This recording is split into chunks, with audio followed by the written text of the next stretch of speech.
We have 2 kids, a house, and what I thought was a good life. I worked my ass off to provide for us while she stayed home for the first few years to raise our kids. Things started feeling off about. I kissed Ethan goodnight, walked downstairs, and tried to keep myself from spiraling. Maybe he misheard. Maybe it was work related. Maybe I was being paranoid. Then my phone buzzed. It was my friend Dave, who worked at a hotel across town. Hey, man, I think I just saw Jessica. She was checking in with some guy. Thought you should know? I swear my vision blurred for a second. I just stood there, gripping my phone like I was about to crush it. You sure it was her? I texted Dave back. 100%. She was all over this dude, holding his arm, giggling. Looked like a couple checking in for a weekend getaway. I felt like I was going to throw up. I needed proof. I told Dave to send me the hotel name and whatever else he could get without getting fired. Meanwhile, I paced the house, staring at the front door like she'd magically walk in and tell me it was all a big misunderstanding. Spoiler alert, she didn't. Instead, I checked our shared bank account. And there it was, $250 spent at the same hotel Dave had just mentioned. The charge had gone through an hour ago. I didn't even hesitate. I grabbed my keys and drove over. When I got there, I spotted Dave at the front desk. He gave me a look like, dude, I'm so sorry. He couldn't give me a room number, but he did mention they'd asked for a quiet corner room with a king bed. Great. I walked through the lobby, heart pounding, fists clenched. I was about to find out exactly who the hell Mark was. I don't even remember walking through that hotel. My brain was on autopilot. My wife was here, checked into a room with some dude, lying straight to my face. I had 2 options. I could wait until she got home and pretend I didn't know, or I could end this shit now. Guess which one I chose? I marched straight to the elevators, but of course, I needed a key card to go up. Just as I was about to turn back, some guy in a suit walked in and tapped his card. I slipped in behind him like I belonged there. Now I just had to find the right room. I walked the halls listening. I knew they had to be on this floor. Dave said it was the quietest part of the hotel. My heart was hammering so hard I thought I'd pass out. Then I heard it. Jessica's voice. And then laughter. I followed the sound to a room at the end of the hall. Room 724. I stood there, staring at the door, my whole body shaking. I knocked. No answer. I knocked again, louder this time. Footsteps. Then the door cracked open, and I finally saw him. Mark. A tall, smug-looking asshole in his mid-40s. And shirtless. He barely had time to say, "Can I help? Why?" before I shoved the door open. And there she was. Jessica. Wrapped in a hotel robe, holding a glass of wine, eyes wide like a deer caught in headlights. "What the fuck?" she screeched, backing up. My voice came out calm. Too calm. "Yeah, Jess. What the fuck, indeed." Jessica went pale, like all the blood had drained from her face. She clutched the robe tighter around her, staring at me like I was a ghost. "W, what are you doing here?" she stammered. Mark, the smug asshole, finally found his voice. "Hey, man, you can't just barge in here." I turned to him so fast he actually flinched. "Shut the fuck up, Mark. This doesn't concern you, yet." Jessica looked between us, scrambling for words. Then, because she's Jessica, she went straight for gaslighting. "This isn't what it looks like." "Oh, really?" Because it looked exactly like my wife had checked into a hotel room with some random shirtless guy while I was home taking care of our kids. I gestured around the room. "So what? You two are here for Bible study?" She shook her head frantically. "It's not. It's just a work thing." Mark is my coworker, and Mark sighed, rubbing his temples like he hated being dragged into drama. Jess, come on. He clearly knows. And just like that, I saw it. That tiny flicker in her eyes, like she almost had a good lie, but he ruined it. I exhaled sharply, feeling something snap inside me. So how long? Jessica opened her mouth, closed it, opened it again. I could see the gears turning, trying to figure out which lie would be the easiest to sell.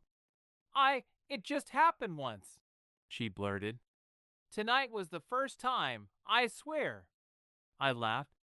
I actually laughed. You expect me to believe that bullshit?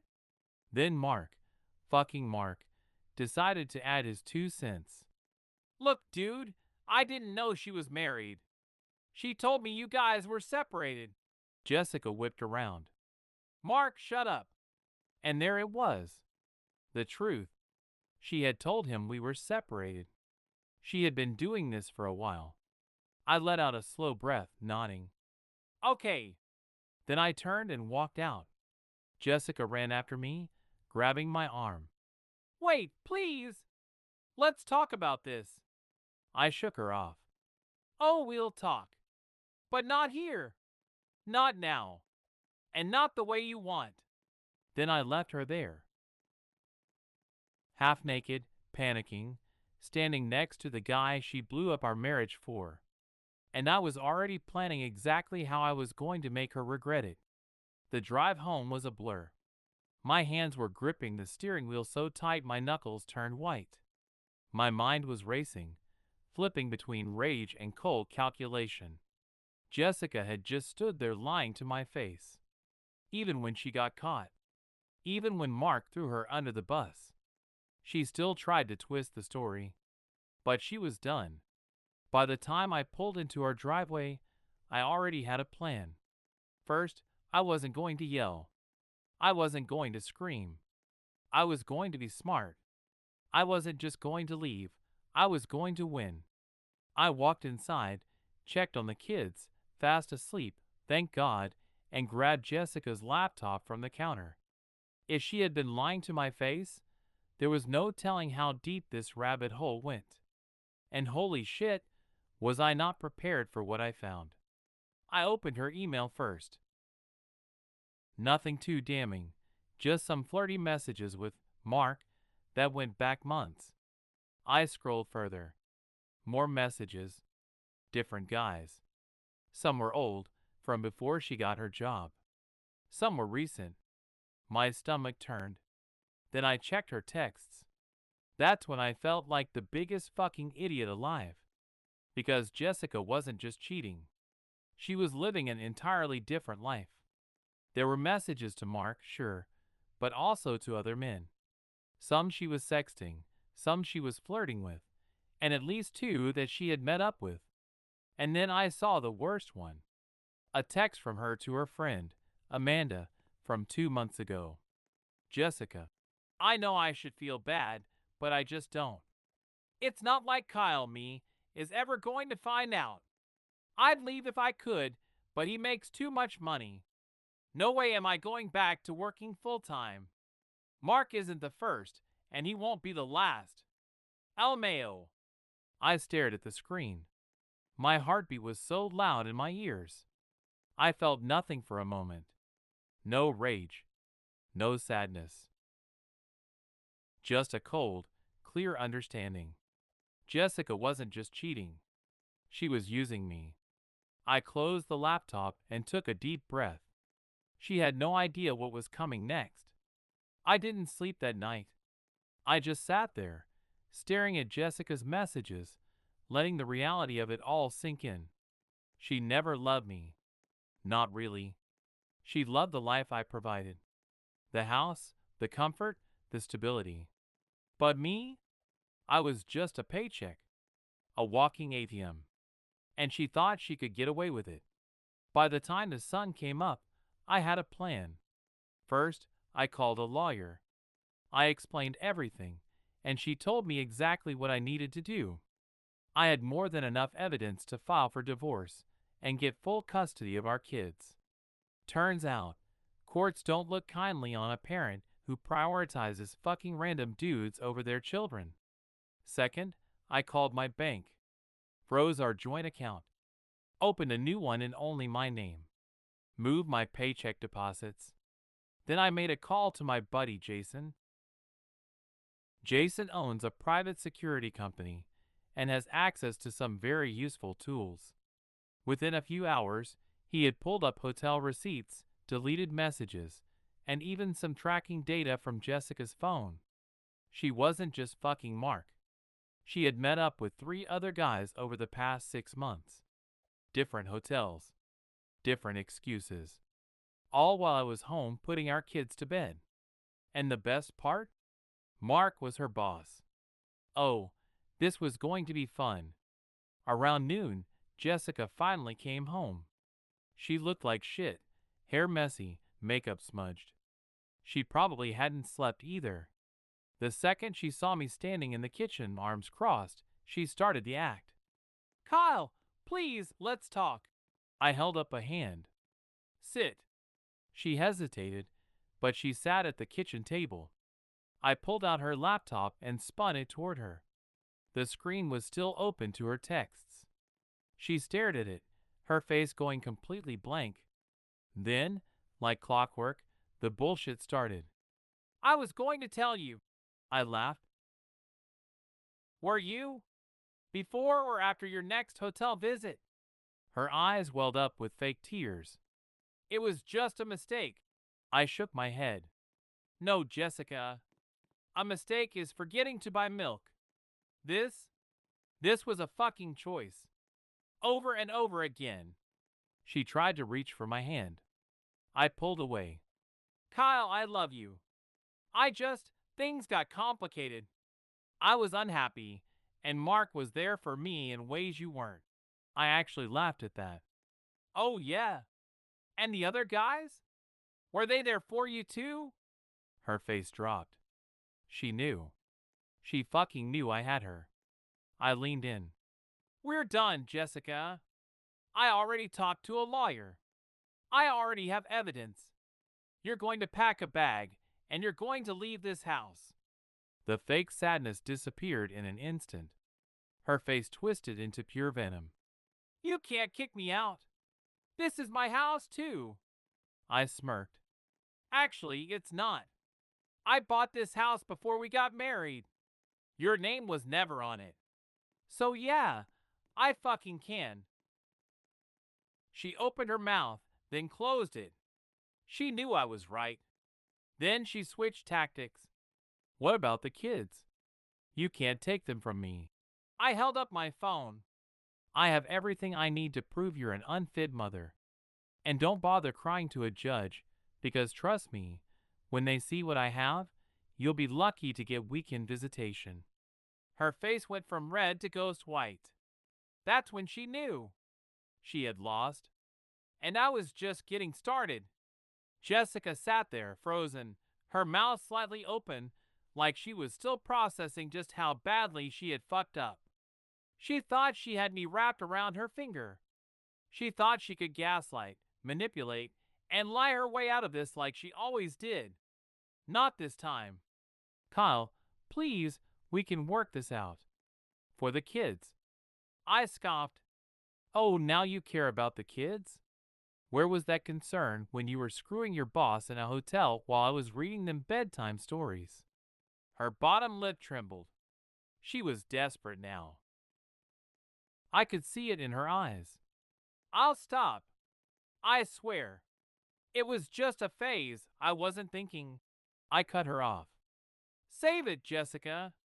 You weren't thinking? No, you were thinking just fine. You thought I'd never find out. You thought I'd keep paying for everything while you played house with random men. You thought you could get away with it. But you were wrong. She started crying. Actual tears this time. But they weren't because she was sorry. They were because she was losing. Kyle, please, where am I supposed to go? She sobbed. I shrugged. Not my problem. I pulled out a manila envelope from the counter and slid it toward her. Here's a list of apartments for rent. I already took your name off our bank accounts, so you'll need to get a job fast. Oh, and before you try any bullshit, my lawyer already has everything. We're filing for divorce this week. Her hand shook as she opened the folder. She flipped through the pages, her breathing getting more erratic with each one. Then she snapped.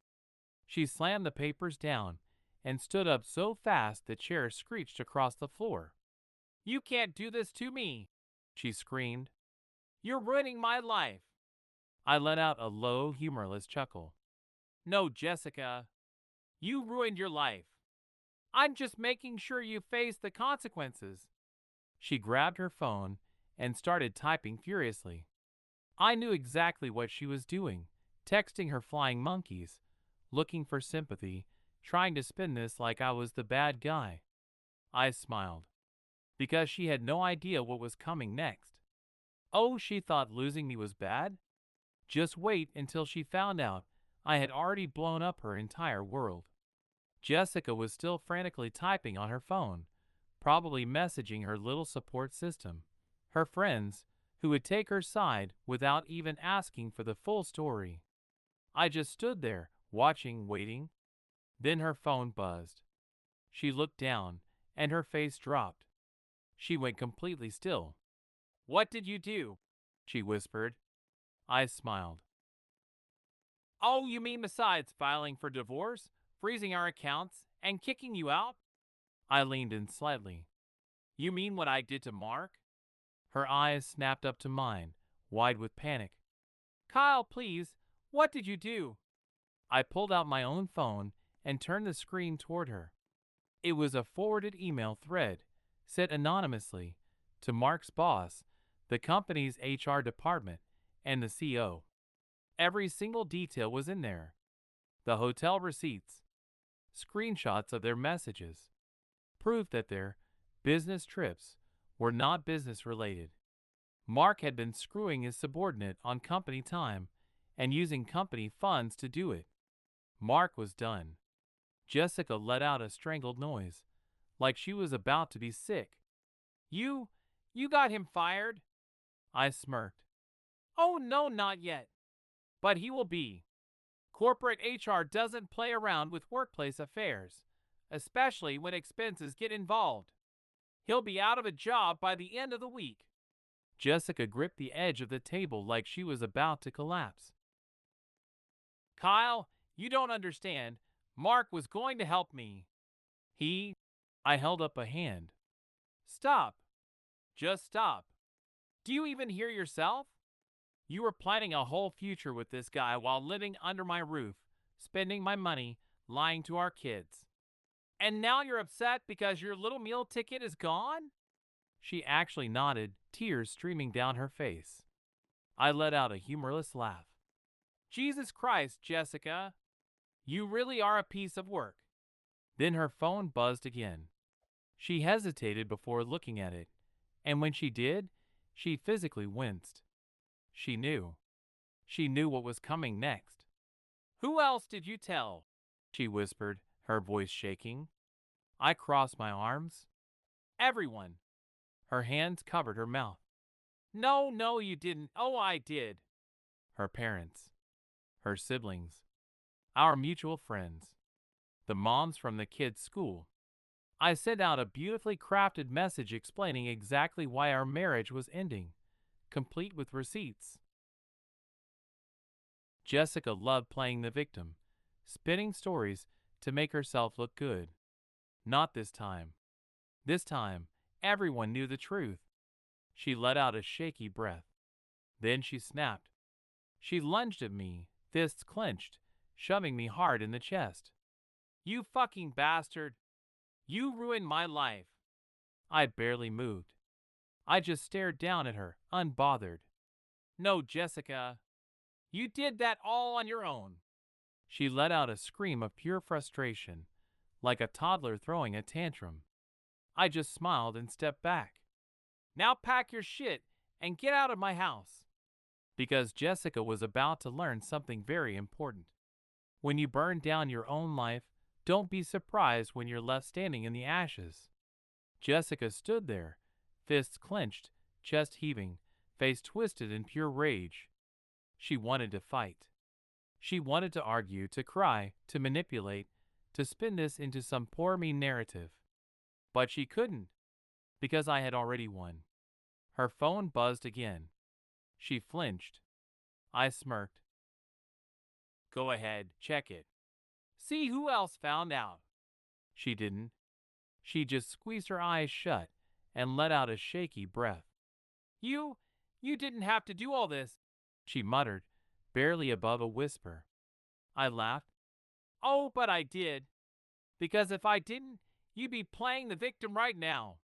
You'd be telling your little sob story about how I was some neglectful husband who drove you to cheat. You'd be spinning lies, and people would believe you because I kept quiet. Not this time, Jessica. Not this time. She finally opened her eyes, and for the first time, I saw it, real fear, because she knew she had nothing left. Her family? Furious. Her friends? Half of them had already cut her off. Her precious Mark? Probably packing up his office, realizing his career was over. And me? I was done playing the fool. I stepped aside and pointed toward the stairs. You've got an hour. Pack your shit and leave. She sniffled, wiped her face, and stood there defiantly. I don't have anywhere to go. I shrugged. Not my problem. She looked around, like she was searching for a way out of this, a way to turn things around. Then she tried one last desperate move. What about the kids? She whispered. Do they know? I leaned in close, my voice. Not yet.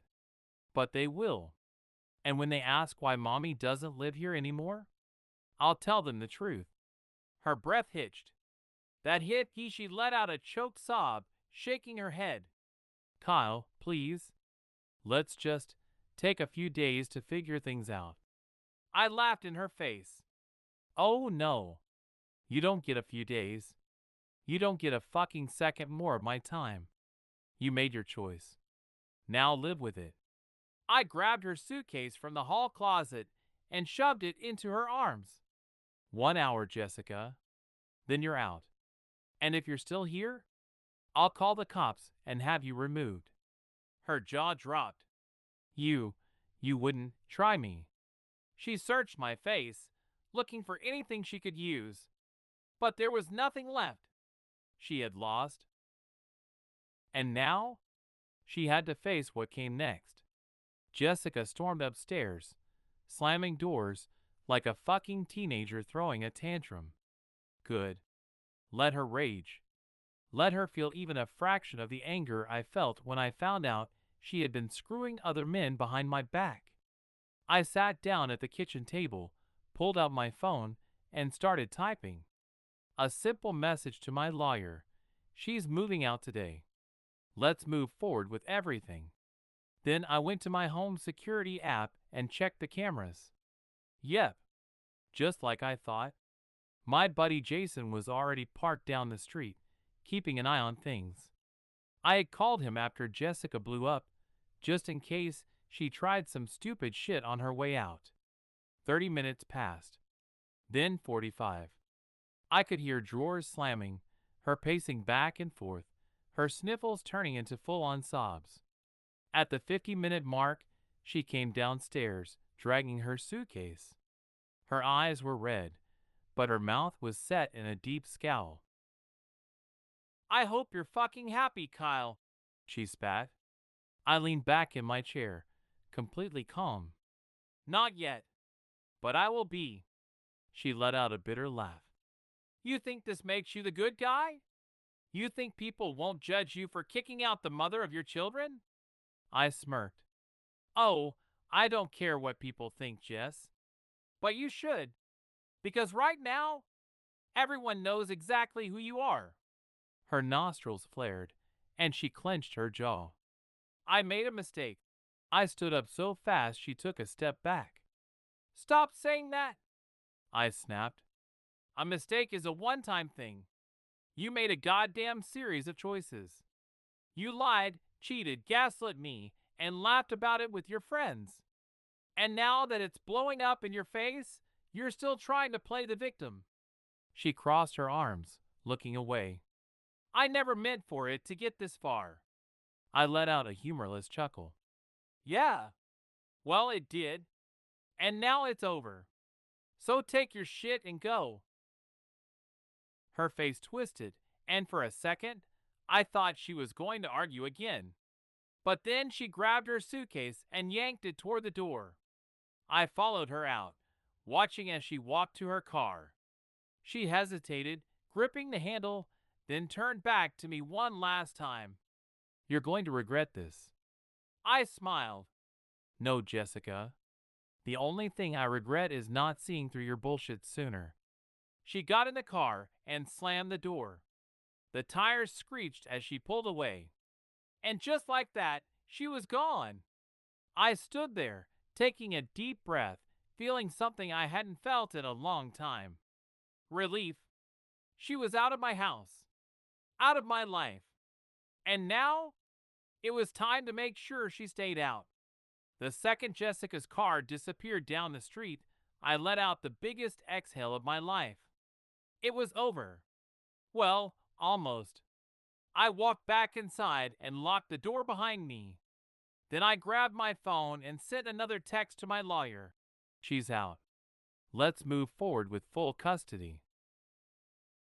Because there was no way in hell I was letting Jessica have any real influence over our kids after what she did.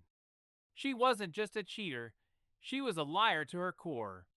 The kind of person who would twist reality to suit whatever bullshit narrative made her look good. If she was willing to lie that easily to me, what kind of things would she tell our kids? Not a chance. And I had the evidence to make sure the court saw things my way. Step 1. Documentation. I spent the next hour forwarding every piece of evidence to my lawyer.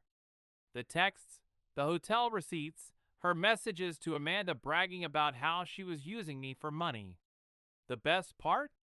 Some of those messages were timestamped during times when she was supposed to be picking up the kids from school or spending time with them. Instead, she was screwing Mark in some cheap hotel room. My lawyer had already said it was enough to seriously hurt her chances of getting custody. I was gunning for full custody with supervised visitation at best. Step 2. Social fallout. I knew Jessica had spent the last hour blowing up her friends' phones, trying to salvage whatever reputation she had left. Too bad for her, I had beaten her to it. Her own family had already cut her off. Her dad, a retired military guy, had called me earlier and said, "If she tries to crash at our place, I'll put her ass in a motel." Our mutual friends? Most of them had already picked sides, and it wasn't hers. I opened my phone and checked my messages. Jason, bro, you went nuclear. Respect. My sister, proud of you. You deserve better. Jessica's best friend, Lauren. I had no idea she was this awful. I'm so sorry. The only unread messages were from Jessica herself. I didn't even open them. Just blocked her. Step 3. Destroying Mark. I wasn't quite done yet. Mark was still employed. For now. I checked my email and saw a response from the corporate HR department. They wanted to speak with me directly about the complaint I had filed. Oh, I was absolutely going to take that call. Mark thought he could wreck my home and get away with it. Not on my fucking watch. Jessica had already lost her safety net. Now it was Mark's turn. The next morning, I woke up feeling lighter than I had in years. No Jessica. No lies. No pit in my stomach wondering what bullshit excuse she'd feed me next. But I wasn't done. At exactly 10 a.m., I took the call with corporate HR from Mark's company. I had sent them everything: screenshots, expense reports, hotel receipts. And now? They wanted to hear directly from me. "Mr. Thompson, We've reviewed the materials you provided, the woman on the other end said. Can you confirm how you obtained this information? Absolutely, I said. Jessica is my wife, well, soon to be ex-wife, and Mark knowingly engaged in an affair with her while she was his subordinate. Some of the expenses they used were charged to company accounts. I have the receipts to prove it. Silence. Then she cleared her throat. I see. This is a serious ethics violation, and we take these matters very seriously. Mark has been placed on administrative leave while we conduct a full investigation. I grinned. I'd be happy to testify in any formal proceedings. That won't be necessary, she said quickly, but we will be in touch. I hung up, knowing exactly what that meant. Mark's career was finished. By noon, I got a text from Jason. Jason, dude, Mark's been fired. They walked his ass out of the building. I laughed so hard I almost dropped my coffee. But the real cherry on top? Jessica called me 4 times that afternoon. I didn't pick up. Instead, I let it go to voicemail. When I finally checked, her messages were hilarious. First message, calm, trying to be sweet. Kyle, we need to talk. I know you're upset, but this is getting out of hand. Can you please call me? Second message, angry, losing patience. You fucking prick. How dare you get Mark fired? What the hell is wrong with you? Third message, pure desperation. Kyle, please. I have nothing now. No job, no home. I don't even have Mark anymore. I don't know what to do. Fourth message, ugly crying. I fucked up, okay? I know I fucked up. But please just. I need help. I don't have anywhere to go. I listened to every second of it, then deleted them all. Jessica had spent months lying to me, cheating, using me for my money, and laughing about it behind my back. Now she had nothing, and I had never felt better.